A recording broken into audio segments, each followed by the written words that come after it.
Um, they were hitting their shots.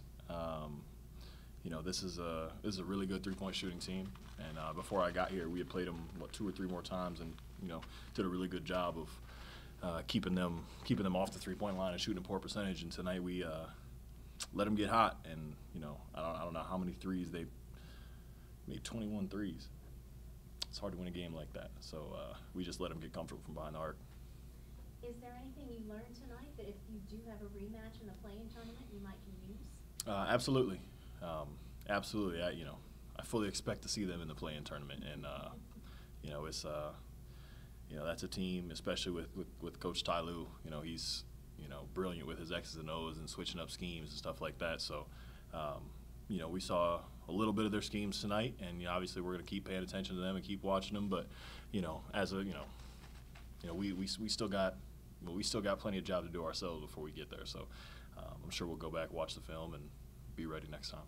As a veteran, a guy who's been there, what's your message to the team in the locker room as far as flushing this one and getting ready for SAC? Because you could lock up a play-in spot with a win there. Yeah, absolutely.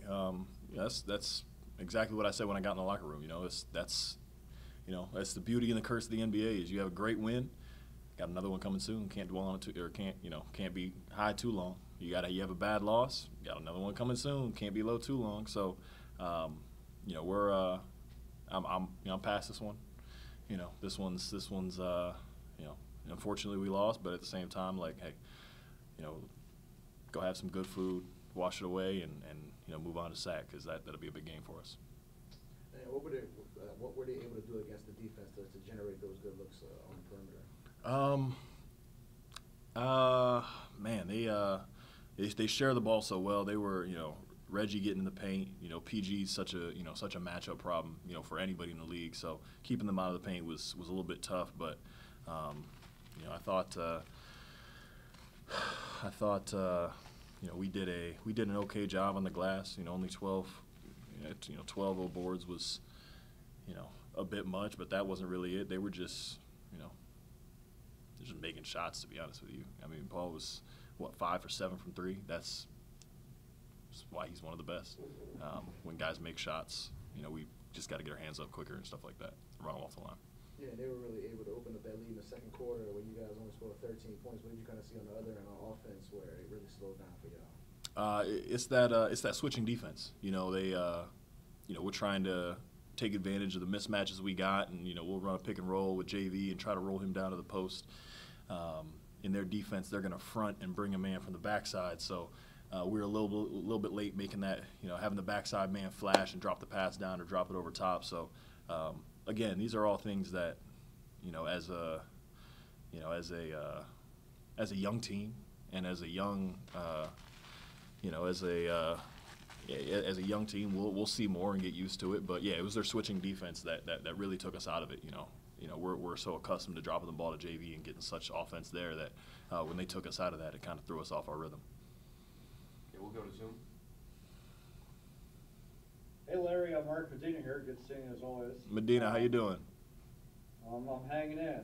Hope you're hanging in there as well. Yeah, I'm trying. Hey, to. I was wondering, when the NBA decided to do this whole play-in tournament starting the bubble, what do you remember what your initial reaction was to that whole concept? And now that you guys are in that fight, I mean, what's it like dealing with the ebbs and flows of all that? I think it's great, honestly. It's I think the whole tanking culture in the NBA is so toxic. For the players in it and organizations as a whole. So I think anything we can do to get rid of that as a viable option is great. So I think this play-in tournament and keeping as many teams activated and interested in the season and winning games as possible is paramount, in my opinion. Thank you, sir. Mm-hmm.